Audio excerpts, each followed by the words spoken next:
วิธีการปลดเข็มขัดให้ยกหัวด้านบนขึ้นและแยกปลายทั้งสองด้านออกจากกัน To unfasten, lift the metal flap. หากเกิดการเปลี่ยนแปลงของความดันอากาศหน้ากากออกซิเจนบนแผ่นเหนือศีรษะของท่านจะตกลงมาโดยอัตโนมัติดึงหน้ากากลงมาครอบหน้ากากไว้ที่บริเวณจมูกและปากสวมสนัดรอบศีรษะแล้วหายใจตามปกติ Should an oxygen mask like this automatically drop from the compartment above your seat, immediately pull the mask firmly towards you. Place the mask over your nose and mouth with a headband tightly around your head and breathe normally. สวมหน้ากากให้ตัวเองก่อนแล้วสวมให้ผู้ที่อยู่ภายใต้ความดูแลของท่าน Place your own mask first before assisting others under your care. เครื่องบินลำนี้มีประตูทางออกฉุกเฉินและสไลด์นิรภัยทั้งสองด้าน Evacuation slides are located at all exits. Please note where the emergency exits on the aircraft are located. เมื่อเกิดเหตุการณ์ฉุกเฉิน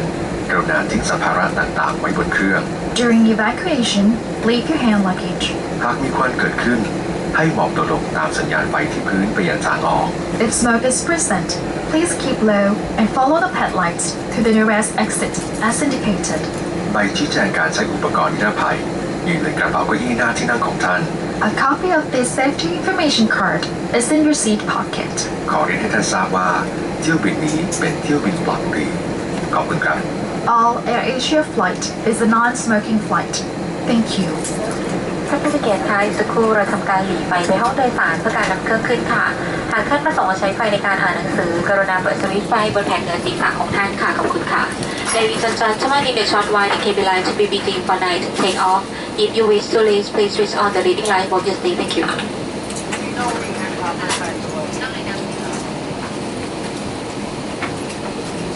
นี่ไฟกลางคืนนะครับเขาก็จะมีการหลีไฟแล้วก็จะปิดไฟตอนที่เครื่องขึ้นหน้าต่างตรงนี้จะต้องเปิดตลอดนะครับเวลาไฟขึ้นลงไม่ว่ากลางวันหรือกลางคืนนะฮะเขาจะเข้าใจว่าเหตุผลก็คือว่าให้ผู้โดยสารเนี่ยแล้วก็ทุกคนสามารถมองเห็นสถานการณ์รอบตัวได้นะฮะเป็นข้อมูลเรื่องความปลอดภัยเนี่ยครับไฟถูกปิดลงแล้วนะก็จะเหลือแต่ไฟที่เป็นเนี่ยครับสามารถกดตรงเหนือหัวนะฮะเป็นไฟอ่านหนังสือแต่ว่าไฟรวมจะถูกปิดนะฮะ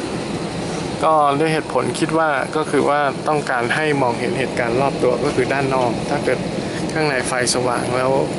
ข้างนอกจะมองอะไรไม่เห็นนะครับเห็นอะไรบ้างอันนี้พูดตามตรงนะครับเช่นปีกมีปัญหามีไฟไหม้ที่เครื่องยนต์หรือเปล่าหรืออะไรต่ออะไรอันนี้เป็นเรื่องปกตินะเพราะว่าตอนขึ้นลงเนี่ยส่วนใหญ่จะเป็นตอนขึ้นและลงเป็นช่วงที่เครื่องบินมีโอกาสที่จะมีปัญหามากที่สุดและมีสถิติตกมากที่สุดนะฮะไม่ใช่อยู่ในระหว่างการบินฉะนั้นเนี่ยระหว่างขึ้นลงเนี่ยก็คือเป็นช่วงให้ผู้โดยสารเนี่ยจะต้อง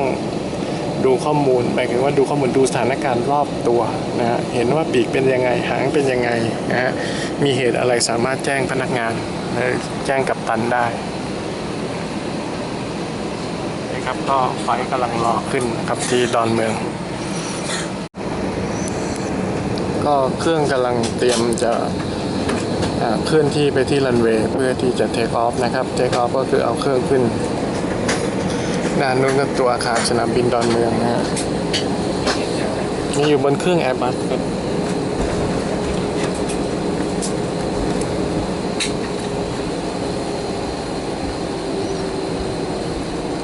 ไฟแวบๆเนี่ยเป็นไฟที่ปลายปีกนะครับเป็นสัญญาณ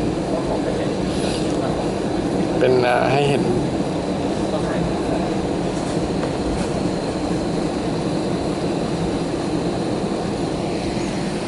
ตัวห้องผู้โดยสารจะมืดสนิทนะครับเพราะว่าเป็นมาตรการด้านความปลอดภัยนะครับก็คือปิดไฟข้างในเพื่อให้เห็นสภาพข้างนอกระหว่างที่เครื่องบินขึ้นลงเวลากลางคืน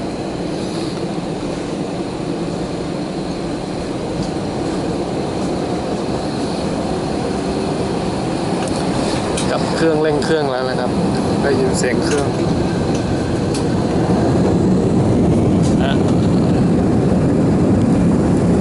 ชมบรรยากาศเครื่องขึ้นกันนะ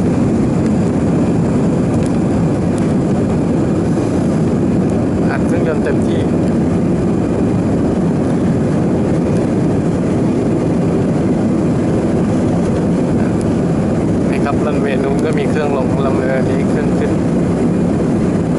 ไม่ใช่นั้นเป็นทางที่เขาจะมาเข้าคิวต่อคือรอขึ้นรอเทคออฟต่อจากเราครับตอนนี้กำลังขึ้นจากท่าอากาศยานดอนเมืองไฟแอร์เอเชียนะครับล้อเริ่มหมอกแล้วครับล้อหน้าขึ้นแล้วตอนนี้ตัวเครื่องลอยจากพื้นแล้วนะครับลอยขึ้นไปแล้วครับไต่ความสูงขึ้นเรื่อยๆนะครับด้านล่างมีเครื่องบินจอดอยู่บางส่วนก็เป็นซากเครื่องบินนะฮะนี่ครับกรุงเทพในกลางคืนที่เห็นเป็นแนวถนนคือถนนวิภาวดีรังสิตนะฮะถนนวิภานะฮะส่วนแนวด้านนู้นนะครับด้านนู้นเนี่ยเป็นเห็นไปด้านนู้นคือหลักสี่นะครับตรงนี้แยกข้างหน้านี่คือแยกหลักสี่ตัวนั้น IT Square นะครับแล้วก็แนวยาวแล้วนู้นถนนไปด้านนู้นคือถนนแจ้งวัฒนะถนนแจ้งวัฒนะนี่เป็นสนามฟุตบอลใหญ่อยู่ตรงนี้ผมไม่แน่ใจว่าแถวศูนย์ราชการหรือเปล่าแนวถนนนี่คือถนนแจ้งวัฒนะส่วนด้านนู้นเห็นเป็นแดงๆแนวถนนนั่นคือเซ็นทรัลสาขาแจ้งวัฒนะนะครับแล้วก็ตรงกลางที่ผ่านเนี่ยที่เป็นเส้นกลางตัดตรงนี้นะครับผมไม่ได้จะซูมแล้วมันจะเบลอแล้วครับจะเป็นแนวทางด่วนนะฮะ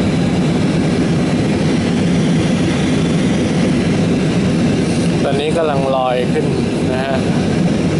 นี้กำลังออกมาด้านนู้นแนวถนนด้านนู้นคือแจ้งวัฒนะนะครับแล้วก็ที่เห็นเส้นตรงกลางตรงหน้านี้คือเป็นทางด่วนเครื่องขึ้นค่อนข้างจะเร็วเหมือนกันนะฮะด้านล่างถนนเห็นตรงนี้นี่คือทางด่วนนะครับ